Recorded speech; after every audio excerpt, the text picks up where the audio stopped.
খুব চিন্তা পড়ে গেছে নিশ্চয়ই, এত গরম পড়ে গেছে। আর যারা গরমে ঘামাচিতে ভোগে তাদের জন্য কিন্তু এই সময়টা সত্যি খুব কষ্টকর। কি করবেন বলুন তো? আচ্ছা, প্রথমে একটু জেনে নিন ঘামাচিটা কেন হয়। আমাদের সোয়েট গ্ল্যান্ড থেকে তো সোয়েট সিক্রেশন হয়, ঘাম বেরোয়। আমরা যখন কিছু কিছু সময় টাইট জামা কাপড় পরি, খুব হিউমিড ওয়েদারের মধ্যে থাকি, বা বডিতে কোনোভাবে বডিটা পরিষ্কার রাখছি না, বা বডিতে বেশি বেশি পরিমাণে বডি ট্যাল্ক ইউজ করে ফেলি, পোস্টের মুখগুলো বন্ধ হয়ে যায়, আর তার থেকে ঘামাচি তৈরি হয়।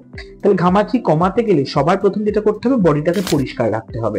ভালো করে বডিটা রোজ পরিষ্কার রাখুন, হালকা সুতির জামা কাপড় পরুন, আর তার সাথে কিন্তু অবশ্যই বডি ট্যাল্ক যদি ইউজ করেন সেটা বেশি পরিমাণে করবেন না, যাতে পোস্টের মুখগুলো ব্লক করে দেয়।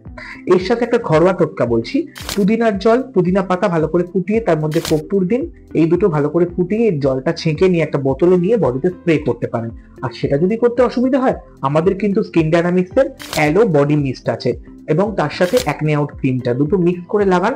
এই গরমে কথা দিচ্ছি আপনার একটাও ঘামাচি হবে না।